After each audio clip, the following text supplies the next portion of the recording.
अस्सलाम वालेकुम स्टूडेंट्स, मेरा नाम है उनीब अवैस। आज से मैं इस चैनल के ऊपर जो ऑर्डिनरी डिफरेंशियल इक्वेशन का कोर्स है इसके रिलेटेड वीडियोस अपलोड करूँगा और कोशिश करूँगा कि इस कोर्स को मैक्सिमम कवर किया जाए।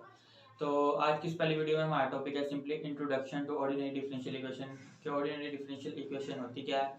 और इसके साथ हम दो और चीज़ें ये भी देखेंगे कैसे हम गिवन डिफरेंशियल इक्वेशन का ऑर्डर फाइंड आउट कर सकते हैं और कैसे हम बता सकते हैं गिवन डिफरेंशियल इक्वेशन लीनियर है कि नॉन लीनियर। बेसिकली जो ऑर्डिनरी डिफरेंशियल इक्वेशन है वो निकली है डिफरेंशियल इक्वेशन से। तो सबसे पहले हम डिफरेंशियल इक्वेशन की डेफिनेशन देख लेते हैं। An equation containing the derivatives of one or more dependent variable with respect to one or more independent variable is said to be a differential equation. मतलब ऐसी इक्वेशन जिसमें डेरिवेटिव्स मौजूद हो one or more dependent variable with respect to one or more independent variable. जैसे कि ये हमारे पास equation है, इसमें डेरिवेटिव्स मौजूद है, लेकिन हम ये भी जानते हैं कि ऊपर वाले को हम डिपेंडेंट कहते हैं और नीचे वाले को इंडिपेंडेंट वेरिएबल। तो ये इसमें डेरिवेटिव्स मौजूद है और जो डिपेंडेंट वेरिएबल है वो भी दो है, एक से ज़्यादा है, और जो इंडिपेंडेंट वेरिएबल है वो भी एक से ज़्यादा है। ये देखो एक्स और एस, ये भी एक से ज़्यादा है। तो ये कौन सी इक्वेशन हुई? ये हुई डिफरेंशियल इक्वेशन। ठीक हो गया। ऐसी इक्वेशन जिसमें डेरिवेटिव्स मौजूद हो one or more dependent variable with respect to one or more independent variable.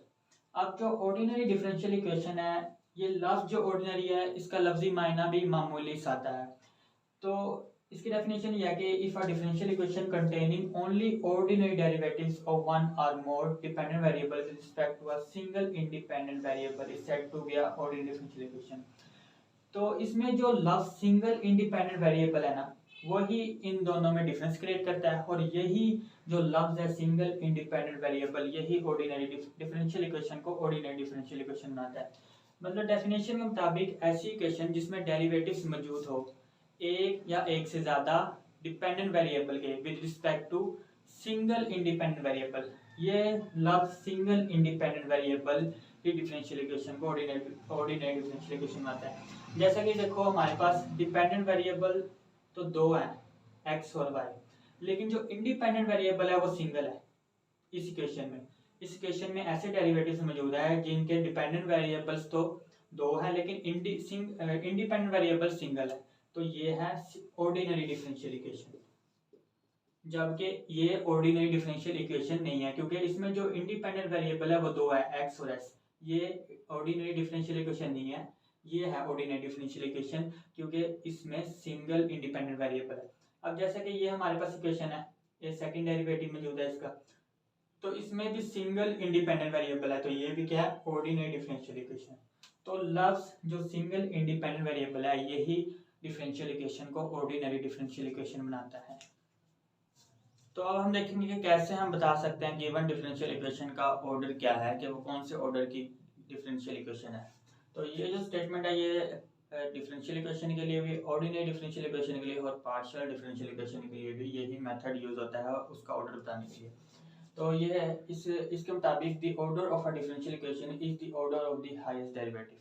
जो उसमें डेरिवेट मतलब उस इक्वेशन में जो हाईएस्ट डेरिवेटिव का ऑर्डर मौजूद होगा वही क्या होगा उस डिफरेंशियल इक्वेशन का ऑर्डर। जैसा कि हमारे पास इक्वेशन है, इसमें डेरिवेटिव सिर्फ फर्स्ट डेरिवेटिव मौजूद है, तो फर्स्ट ही हाईएस्ट डेरिवेटिव है इस इक्वेशन में, तो इसका ऑर्डर क्या है? First order. ये फर्स्ट ऑर्डर की डिफरेंशियल इक्वेशन है।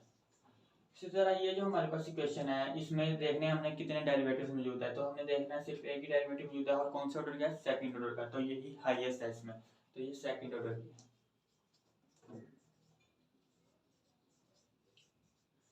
इसी तरह ये जो इक्वेशन है हमने देखना है इसमें कितने डेरिवेटिव मौजूद है, एक तो डेरिवेटिव एक ही मौजूद है और कौन से ऑर्डर का है? फोर्थ ऑर्डर का है, और है भी हाईएस्ट, सबसे बड़ा डेरिवेटिव इस इक्वेशन में फोर्थ ऑर्डर का ही है। तो ये कौन सी इक्वेशन, कौन से ऑर्डर की इक्वेशन होगी? ये फोर्थ ऑर्डर की। मतलब जो उसमें हाईएस्ट डेरिवेटिव मौजूद होगा ना इक्वेशन में, वो उतने ही ऑर्डर की क्या होगी? डिफरेंशियल इक्वेशन होगी। जैसा कि ये फोर्थ ऑर्डर डेरिवेटिव मौजूद था तो ये इसका ऑर्डर भी क्या हो गया? Fourth order. और ये जितनी भी मैंने अभी यहाँ पे लिखी है ना, ये मतलब सारी डिफरेंशियल इक्वेशन है, ये ऑर्डिनरी भी में भी ये यूज होता है। जैसा कि हमारे पास ये जो है इक्वेशन, ये ऑर्डिनरी डिफरेंशियल इक्वेशन ही है ये भी, ये जितनी भी है सारी ऑर्डिनरी डिफरेंशियल इक्वेशन है, क्योंकि एक्स क्या है, इंडिपेंडेंट है, सिंगल इंडिपेंडेंट वेरिएबल है, इसमें भी सिंगल इंडिपेंडेंट वेरिएबल है और इसमें भी सिंगल इंडिपेंडेंट वेरिएबल है। इसी वजह से यह है ऑर्डिनरी डिफरेंशियल इक्वेशन। जो ऑर्डिनरी होगी वो डिफरेंशियल इक्वेशन भी होगी, लेकिन जो डिफरेंशियल इक्वेशन होगी वो ऑर्डिनरी हो भी सकती है, नहीं भी हो सकती। ये अब हमने देखा है थोड़ी देर पहले। तो अब हम देखेंगे कि कैसे हम बता सकते हैं गिवन डिफरेंशियल इक्वेशन लीनियर है कि नॉन लीनियर। तो लीनियर चेक करने के लिए ये 3 कंडीशंस यूज होती है कि किसी भी डिफरेंशियल इक्वेशन को लीनियर होने के लिए इन तीनों कंडीशंस को पूरा करना होता है। तो पहली कंडीशन ये है कि डिपेंडेंट वेरिएबल, याद रखना है डिपेंडेंट वेरिएबल है, y and all its derivatives are of the first degree। मतलब जो डिपेंडेंट वेरिएबल होगा ना वो y भी हो सकता है x भी हो सकता है, वो इक्वेशन के हिसाब से होगा। तो डिपेंडेंट वेरिएबल y और उसके जितने भी डेरिवेटिव्स होंगे उनकी पावर 1 होनी चाहिए, ठीक है, उनकी पावर 1 होनी चाहिए, ये लिखा हुआ है। फर्स्ट कंडीशन ये। सेकंड ये कि the coefficients of dependent variable और उसके डेरिवेटिव्स के वो ज़्यादा से ज़्यादा या तो कांस्टेंट पे डिपेंड करते हो या फिर इंडिपेंडेंट वेरिएबल, ठीक है, या तो कांस्टेंट पे या ज़्यादा से ज़्यादा इंडिपेंडेंट वेरिएबल पे। अगर कांस्टेंट डिपेंडेंट वेरिएबल पे डिपेंड कर गया तो वो लीनियर नहीं होगी।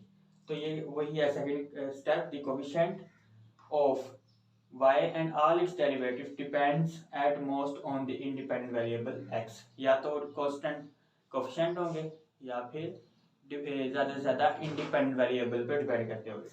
तो थर्ड है जो कि बहुत इंपॉर्टेंट है कि non linear function of the dependent variable or its derivatives such as sin y or e raised to the power y can not appear in a linear equation. मतलब जो नॉन लीनियर फंक्शन है, जैसा कि हम जानते हैं कि sign का ग्राफ लीनियर नहीं है तो नॉन लीनियर फंक्शन होगा। इसी तरह e raise to the power x exponential function है, इसका ग्राफ भी लीनियर नहीं है। तो ऐसा कोई function in terms of dependent variable in terms of dependent variable मौजूद ना हो उस इक्वेशन में, अगर कोई ऐसा फंक्शन मौजूद होगा non linear function in terms of dependent variable, तब भी वो इक्वेशन नॉन लीनियर होगी, अगर नॉन लीनियर फंक्शन मौजूद होगा in terms of dependent variable. तो हमारे पास यहाँ पे कुछ एग्जांपल्स है, अब हम ये सॉल्व करके देखते हैं कि हम कैसे चेक कर सकते हैं कि गिवन डिफरेंशियल इक्वेशन लीनियर है कि नॉन लीनियर। तो पहली इक्वेशन है, हमें चेक करना है कि लीनियर है कि नॉन लीनियर, तो इन्हीं तीनों स्टेप्स को यूज करेंगे। पहला स्टेप क्या है कि हमें देखना है कि डिपेंडेंट वेरिएबल y, यहाँ पे डिपेंडेंट वेरिएबल हमारे पास y ही है क्योंकि ऊपर वाले को डिपेंडेंट कहते हैं, नीचे वाले को इंडिपेंडेंट।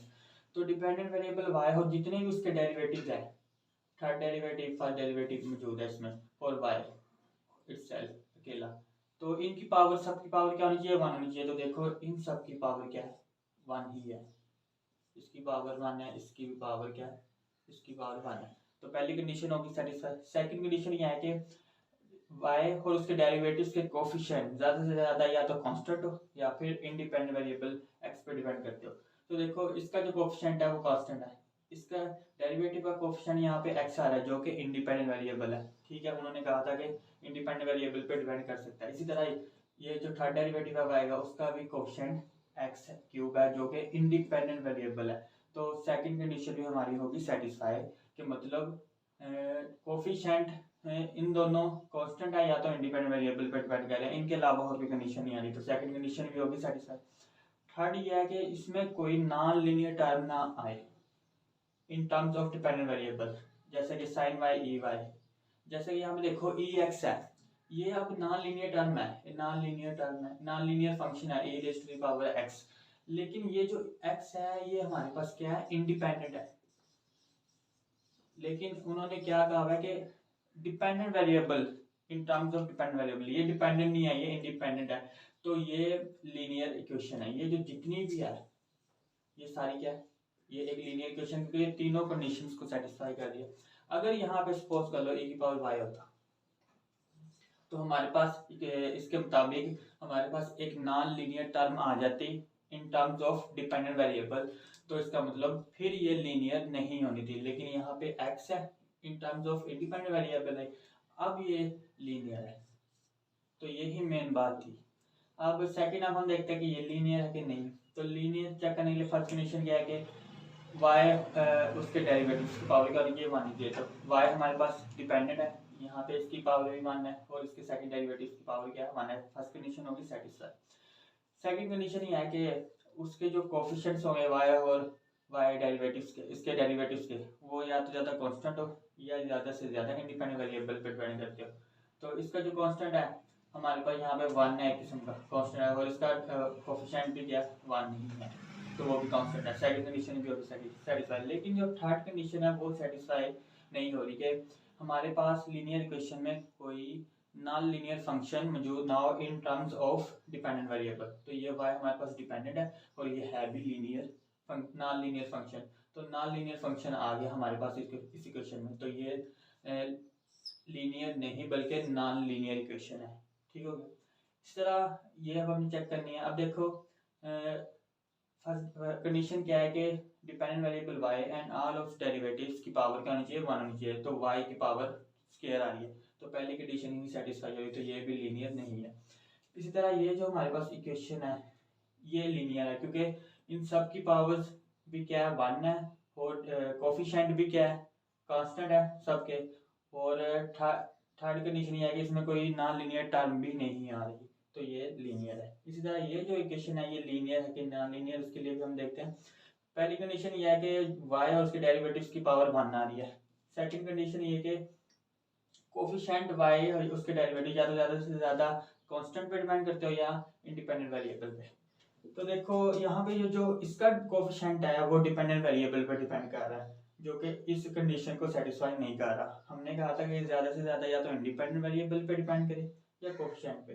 तो ये जो डेरिवेटिव है इसका जो कोफिशिएंट है वो डिपेंडेंट वेरिएबल पे डिपेंड कर रहा है, तो इसका मतलब सेकंड कंडीशन सेटिस्फाई नहीं हो रही, तो ये नॉन लीनियर है। तो ऐसे हम चेक कर सकते हैं गिवन डिफरेंशियल इक्वेशन लीनियर है कि नॉन लीनियर।